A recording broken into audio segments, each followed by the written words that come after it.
In December 1973, the price of crude oil quadrupled in less than 90 days. By March 1974, gasoline stations across the United States were closing 3 days per week, despite holding inventory. Refineries operated at 63% capacity while imports climbed. Lines formed at pumps not because tankers stopped arriving, but because distribution no longer matched demand geography. Stations in suburban Connecticut ran dry, while terminals in Louisiana sat on uncommitted volume. The mismatch was structural, not temporary. Crude continued to flow into Gulf Coast refineries at near normal rates through January and February. But gasoline allocations were frozen to 1972 levels by federal price controls. Demand had grown 15% since then. The ceiling created the gap. Refiners could not raise prices to clear markets. They could not divert supply to higher value regions.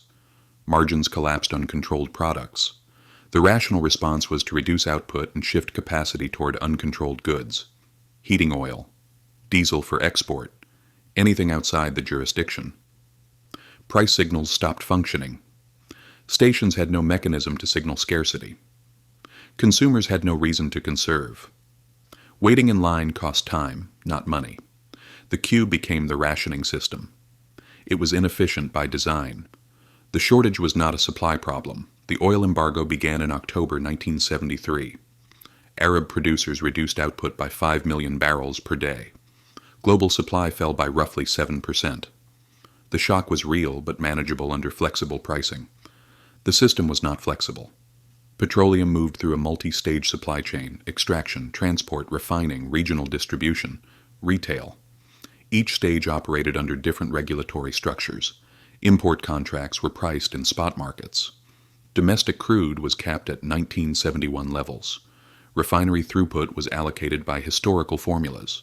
Retail pricing was frozen. The fragmentation meant that price signals transmitted vertically, but not horizontally.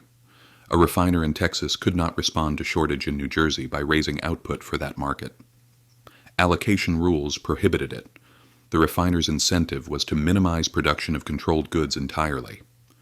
Gasoline inventories fell not because crude was unavailable, but because refining it at a loss made no sense.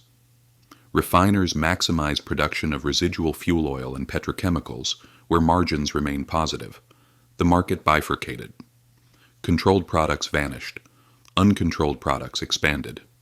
By April 1974, residual fuel oil output had increased 18%.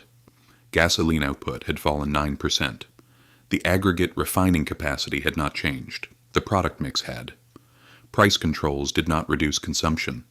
They redirected production away from the consumer market.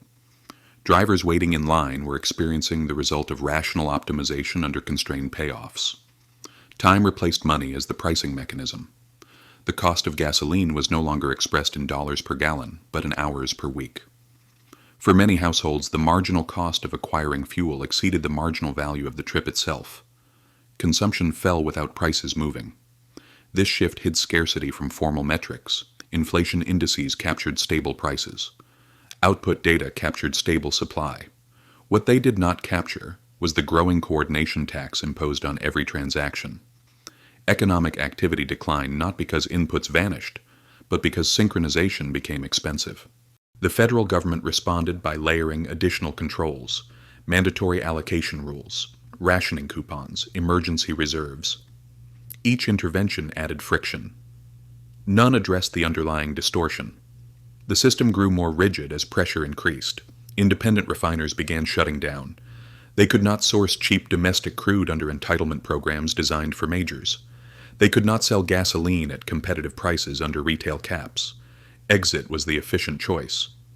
By 1975, refining capacity had contracted by 4% despite rising imports.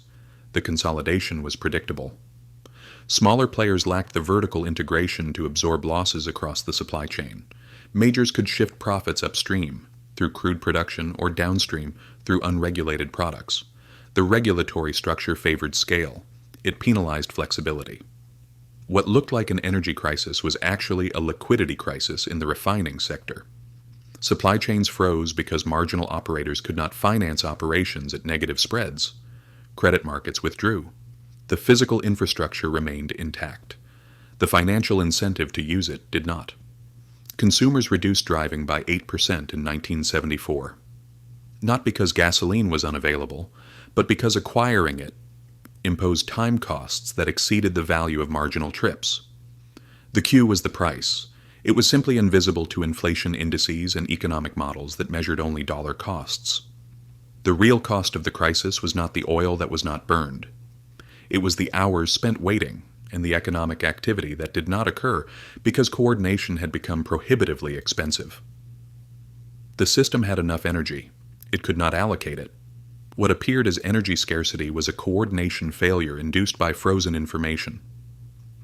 By 1976, the embargo had ended. Crude prices stabilized, but price controls remained until 1981. The distortion persisted for 8 years after the shock that justified it. Refiners continued to optimize around the cap. Shortages recurred in 1979. The system had learned nothing. Deregulation in 1981 eliminated the price ceiling. Within 6 months, gasoline lines disappeared. Supply adjusted. Prices fell. The shortage had been a policy artifact, not a resource constraint. Removing the distortion restored the market's ability to clear. The lesson was not about oil. It was about information. When price signals are frozen, supply chains cannot adapt. Shortages emerge not from scarcity, but from the inability to communicate scarcity through price. The Q replaces the market. Efficiency collapses. Modern systems operate under similar constraints. Subsidies hold prices below clearing levels. Mandates require consumption regardless of cost. Strategic reserves replace dynamic adjustment. The tools differ. The mechanism is identical. Price controls do not survive because they work. They survive because the costs are hidden in time, not money.